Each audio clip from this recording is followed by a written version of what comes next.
So welcome to the opening day celebrations for Embodiments, Masterworks of African Figurative Sculpture.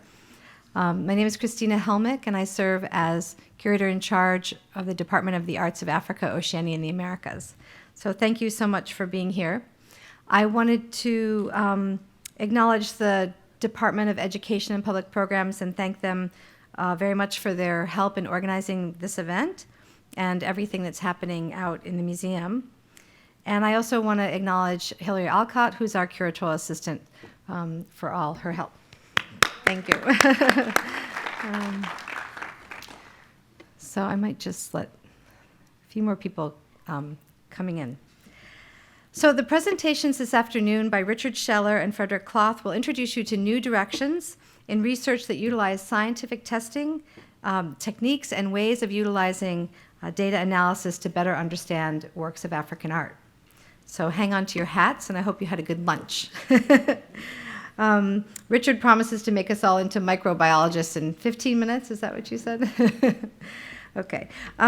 Richard H. Scheller is the former Executive Vice President of Genentech Research and Early Development. He joined Genentech in 2001 as Senior Vice President of Research and was named Executive Vice President of Research in September 2003 and Chief Scientific Officer in 2008. Among his many awards are the Albert Lasker Basic Medical Research Award and the Kavli Prize in Neuroscience. He's a member of the National Academy of Sciences and a fellow of the American Academy of Arts and Sciences. His talk today is titled Identification of Tree Species Through the Analysis of DNA Extracted from Wood. His passion for scientific discovery, combined with his curiosity and enthusiasm as an art collector, spurred his interest in applying techniques of DNA extraction and analysis to wood sculptures in his own collection. So you can read about this project in the catalog for the exhibition in an essay that was by our head objects conservator Leslie Bone, with contributions by Richard. And this is actually his first presentation, right? First public presentation of the research, and he'll walk you through some of the case studies. So please warmly welcome Richard. Thank you. I've heard many lectures in this auditorium, and I never dreamed that there would be a lecture that involved so much molecular biology, or that a lecture that involved so much of computing and algorithms. But I think for this part of the country and for this city, it's extremely relevant and important and terrific that the de Young is doing this, because of course the San Francisco Bay Area has been a real hotbed of innovation in both computer science, starting back with Intel and then Apple, and then now with algorithms and Facebook and Google and so on. And there's also been the birthplace, really, of the biotech industry with companies like Cetus and Genentech and now Amgen, where the modern use of molecular biology has resulted in medicines that have added millions of years of life to people. So maybe it is appropriate that we're here. I don't know. Many times people ask me what tree was used to make a specific African sculpture, and my answer was universally that I did not know. I thought it would be interesting to know, but a difficult problem, because there are many different trees. There are 300,000 species of plants, approximately, on Earth, and I thought that since all living things have a unique DNA sequence characteristic of their species, I thought it might be interesting to attempt to determine the species of tree used to make various art objects by analyzing the DNA that was extracted from wood. This is interesting because it's often been said that only specific trees, specific species of trees, were used for certain objects due to the importance and the meaning of these specific trees in the culture of the people. So the question would be, for example, are all the objects of a certain type made from the same species of tree, or did someone just go out and find a nice-looking tree of whatever species and carve the object? In addition, if the species of tree that the object was made from did not live in the region that the object came from, this would obviously cast doubt on either the authenticity or the attribution to a particular people. So in this lecture, I'll discuss the work that we did at Genentech in an attempt to identify the species of tree used to make 3 African art objects. I would call this the overall set of experiments that we did, I would say, are a little bit ahead of their time, and I'll explain why. And please feel free to interrupt me at any time during the lecture. It's hard to see you. Please just ask me if something isn't clear. And the first part of this lecture will be a biology lesson. How many people know anything about what I'll call molecular biology? Well, actually quite a few, but only about half. So you are going to be terribly bored for actually most of this talk. And I think that the people that don't know anything about molecular biology probably aren't going to understand most of this talk. So my job is to kind of try and thread a needle here, which is probably a pretty narrow needle. So we'll see. Pointer. So everyone knows that we, as human beings, are created by the union of sperm, obviously from the male, and egg from female. We start out as a single cell that develops into a mature human being. This is the same for all plants. Pollen fertilizes the egg, which becomes a seed that then develops into a mature plant, such as a tree. The instructions that direct the fertilized egg to become a human or a tree are contained in the chromosomes. The most important molecule in the chromosomes is the DNA, the deoxyribonucleic acid.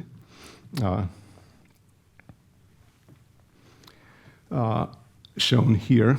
And the DNA contains the information to construct the building blocks of our bodies, like the bricks and mortar of a house. And the DNA also contains the information of how to organize the bricks and mortar into a human or a tree. As a matter of fact, the bricks and mortar of a dog are really not very different than the bricks and mortar of a human, right? Dogs have eyes and hair and legs and livers and kidneys and so on. But it's really how they're put together that is different. So for those of you, sorry, all my friends who are here from work and so on. So what is DNA? Yeah. DNA is a molecule made up of atoms, and the atoms are carbon, nitrogen, oxygen, phosphorus, and hydrogen. And this is not really what DNA looks like. It's kind of a cartoon of what DNA looks like. It has what's called a backbone made of sugar and phosphate. So these little ribbons are the backbone. There are 2 backbones in DNA, and they're held together by bases, what are called bases. These are the bases, and there are 4 types of bases, A, T, G, and C, we'll call them. If on one side of the molecule there's an A, so that's here, then it always is the case that on the other side of the molecule there's a T, and vice versa. If on one side of the molecule there's a G, then on the other side of the molecule there's a C, and vice versa. Somebody knows these, I hear you. Yeah. And it's little it's literally the case that trying to fit an A across from a G, it just wouldn't fit. And putting a T across from a C would leave a space, and so on. So it's really like a lock and a key, that the A and T fit together and the G and C fit together. So human DNA is a string of 3 billion of these. So 3 billion. And it's divided up into 23 pieces. We have 23 chromosomes, so each chromosome has one piece of DNA in it. One turn of DNA is about 3.4 nanometers, so 0.0009034 meters. If you put all the human DNA in a straight line, it would be about 2 meters. And every cell has that almost every cell in our body has that DNA in it, so the DNA is obviously wound up and compacted very tightly. Now, it's the order of the ATGC that contains the information to make us a human or a tree. So the DNA just reads AT, something like, this is when I made up, ATGG, CATT, GAT, CCC, AATTT, GAT, so on, 3 billion. So, how are the building blocks then? And it's that order. It's the order of those A's and T's and G's and C's that make us a human, a bacteria, a plant, a tree, a dog, a fish, whatever, any living thing. So how are the building blocks of living things made? And this is sometimes called the central dogma of molecular biology. So the DNA, so this is its string of 3 billion A's and T's and G's and C's, has a copy of it made into a molecule called an RNA. It's sometimes called a messenger RNA. And then through another process, this is made into the building blocks that we and all living things are made of. I have a movie to illustrate this. So this is how the DNA makes the building blocks that we're all made of. So there's the RNA being made, and you can see that it's a copy of the DNA, right? Every place there was an A, there had to be a T. Every place there was a G, there had to be a C. Then a machine comes along called a ribosome that links together 20 components called amino acids, and these amino acids make proteins, which are the building blocks of living cells.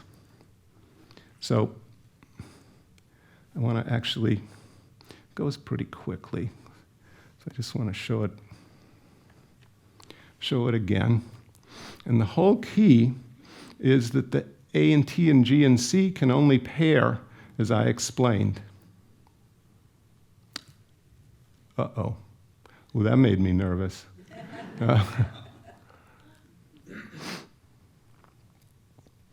So there you go. The copy of the DNA via the messenger RNA directs the synthesis of a protein, which, as I said, is then one of the building blocks that makes us who we are. So the DNA is present in most cells of your body, so that you know that it needs to be copied in order for the cell to know what it should be. Should it be a liver cell, a muscle cell, or what have you? And each cell type makes different proteins or different building blocks so that the cells can carry out their specific functions, like the liver or the kidney or what have you. So for that to happen, the DNA needs to copy itself, both so that cells can have the directions to become the specific cells that they need to be, number one, and number two, so that the genetic information can be passed down from one individual to another, like from your mother and father to you. And again, this makes use of the fact that the A can only pair with the T and the G only with the C and vice versa. So there you start with one copy of the DNA, and the DNA can be copied because of this pairing, and you end up with two copies of the DNA. All right, so now you all know the basics of molecular biology. There'll be a quiz at the end, particularly for my friends from Paris, Mr. Montbresson, friends from Christie's. I have a written quiz that you will need to pass in order for me to ever consider another African art object from you. So pay close attention. So we all have two copies of the 3 billion ATG sequences, one from our mother and one from our father. If we were identical twins, we'd have the same DNA. So here's a picture of my father during World War II. So of the 9 billion DNA base pairs that I have in each of my cells, about 3 million of those base pairs are different between me and anyone else in the audience. So we all don't look exactly like each other. There have to be some differences, and it's on the average about 3 million, 3 to 4 million. My father, I looked more like my father when I was his age, but I do look more like my father than I look like any of you. And the reason is, since we have two copies of each gene of each of the chromosomes, I only have 1.5 million differences between my father and me. So I look more like him than I do like you, because you have 3 million differences from me. And the 1.5 million differences that I have from my father came from my mother. So does anyone know our closest relative in the animal kingdom? So, I'm sure a lot of people know that. Somebody say it. Chimpanzee. So we have about 40 to 50 million differences in our DNA compared to a chimpanzee, versus only 3 million differences between any of us. So, we do look more like each other than we do like a chimpanzee. So over the last decade, it's become possible to relatively rapidly determine the sequence or the order of the A, T, Gs, and Cs in the DNA. When was it, 12 years ago now? I think the DNA sequence of the human genome was announced, so people figured out, more or less, the 9 billion, the order of the bases in the 9 billion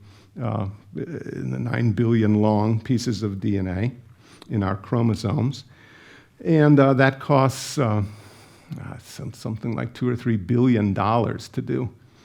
It now costs, depending on what kind of a bargain you can get, between $1,000 and $1,500 to do a sequence of the human genome.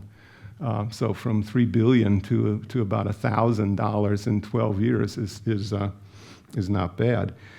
So DNA sequences are being determined every day for plants and animals, and someday every species on Earth will have its DNA sequenced. People are also determining the DNA sequences of animals that are extinct. There's some dinosaur DNA that's been sequenced, and people talk about wild things like bringing dinosaurs back, like Jurassic Park and so on. I suppose that it's theoretically possible, but kind of not going to happen anytime soon. Technically, it's a little complicated. And when these DNA sequences are determined, they're all put in a database. They're all deposited so that anyone here can go online and they can look at all the DNA sequences that have ever been done. So if you wanted to know if I was a chimpanzee or if I was a human, you could sequence my DNA and compare it to that database and see which one was a closer match. And you would find out that I was a human, not a chimpanzee, because my DNA sequence matched more closely to the human than it did to the chimpanzee, although my wife might claim that this is still debatable.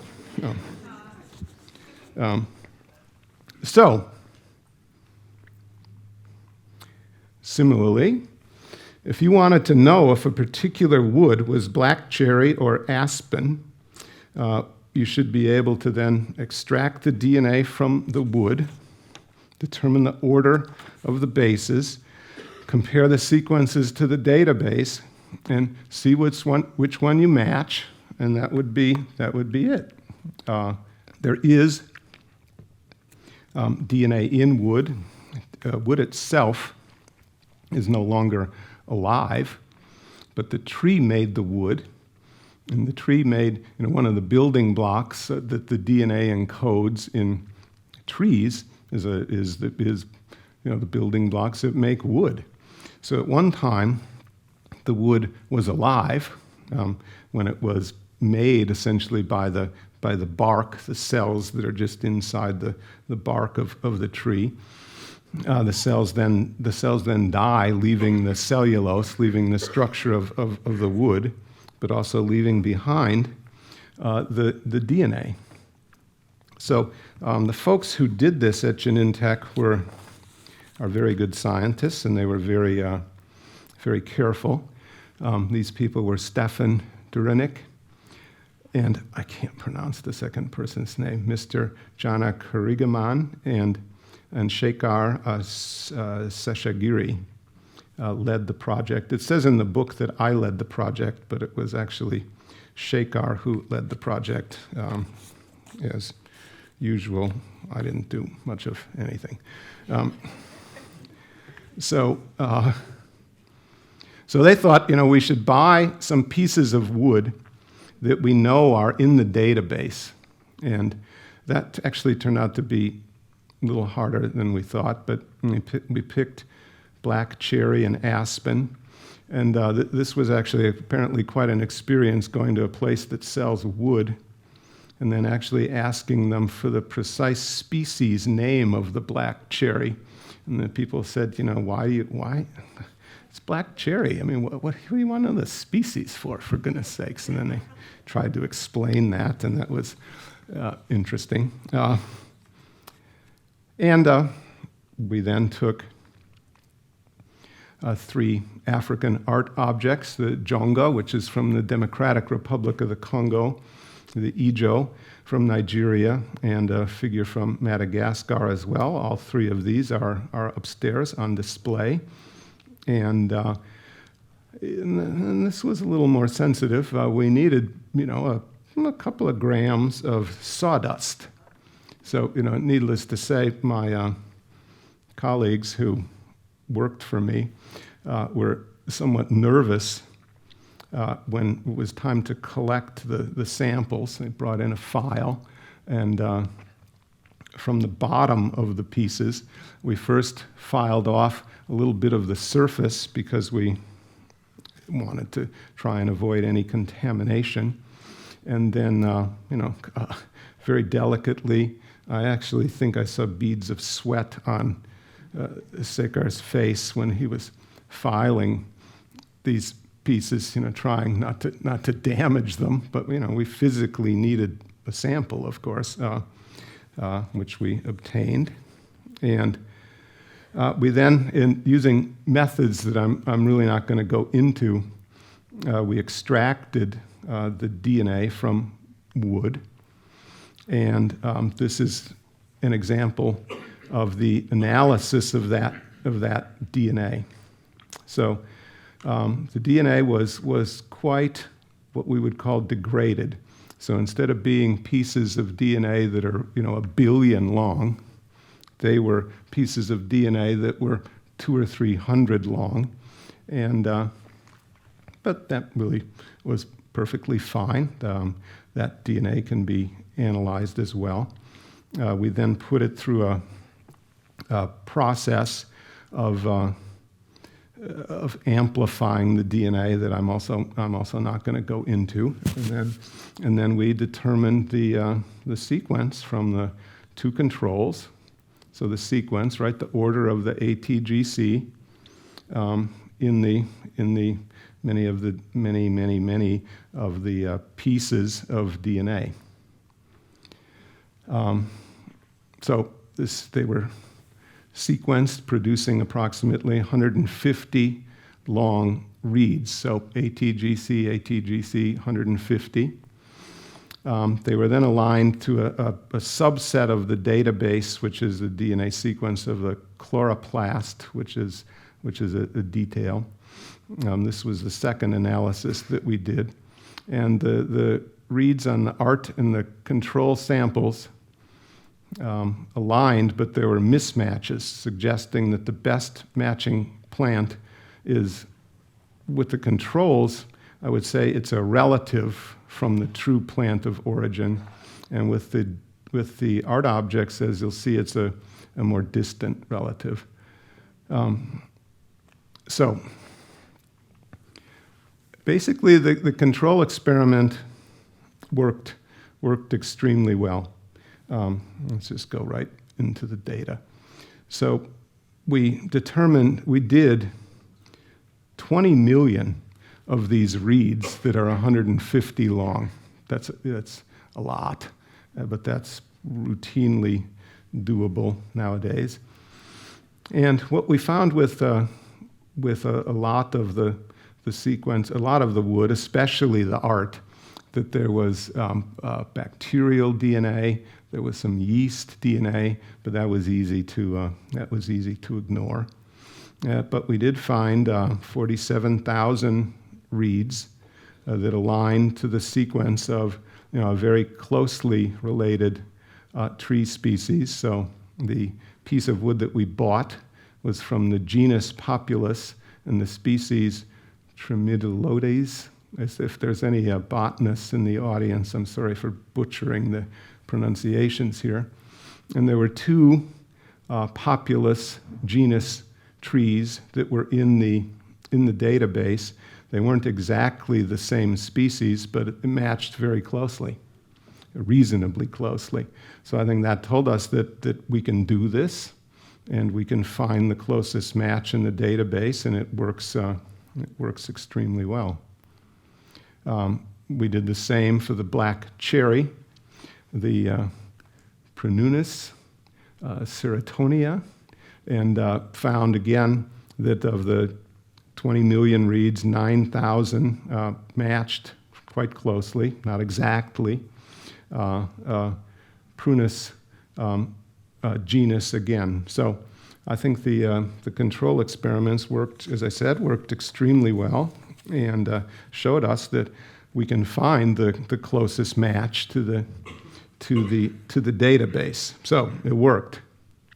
So what about the DNA from the ART objects? I would say that it also worked. However, as of today, there are only about 400 sequences of plants in the database. And as I mentioned, there are about 300,000 species of plants on Earth. So we were only able to find a match to the closest, most closely related tree, and in no case did the database at this stage have a species that I would call particularly closely related. But as I mentioned, there are new sequences being deposited in the database literally every day, and someday we'll have a database that contains the sequence of every plant and animal species on Earth. So in this case, the Ijo art from Nigeria Actually, the closest relative was to a Japanese pear tree, the name of which is shown here. So you might say, well, Richard, maybe the object that's upstairs was actually made in Japan, not Africa. If the sequence had matched extremely closely, I would actually be worried about that. But since it was quite a distant match, right? If you have ATGC, maybe you have some where there's an A with a T across, a G with a C across, but then there's some that don't match. So then they can't really be the same species. But this was the most closely related species in the database, and actually the reason that it's in the database is because it's a fruit-bearing tree that makes an extremely popular type of rare pear, and there are experiments being done on this tree to genetically modify the pear in ways that would make them last longer in the supermarket and those kinds of things. So the Jonga art actually matched something that this also made me feel better, actually. The Jonga art matched the flowering tree shown here. The flowering plant shown here. So the Jonga art, it's actually a big piece of wood. And the closest match was a plant. It wasn't even wood. So, it obviously couldn't, the origin of the wood couldn't have come from this plant because the plant doesn't even make wood. But there are other trees that are closely related to this plant, and it likely comes from one of those tree species.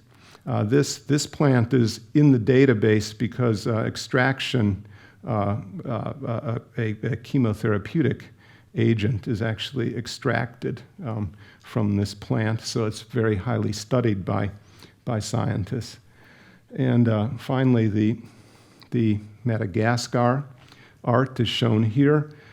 This matched a tree that is a cedar tree, not native to Madagascar. However, there are 9 species of cedar that are actually present in Madagascar. So the wood likely comes from one of those species. So in general, as I mentioned, every day more DNA sequences of organisms on Earth are being deposited in the database, and someday we will know the species of tree, I think, using this method that are used for making these African art objects.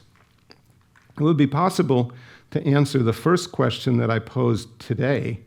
In other words, for example, are all Jonga objects made from the same species of tree or from different species?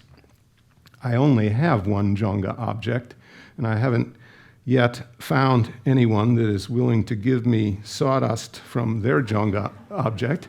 But if I did find someone who was willing to do that, we could determine the DNA sequence and then see how closely it matched the DNA sequences that we have from the object that's upstairs.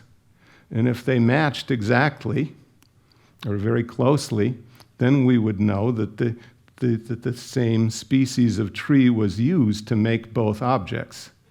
And if every object of that type came from the same species, that would seem to me to be non-random, and that therefore the people chose very deliberately a specific tree species to make the objects, or not, depending on how it came out.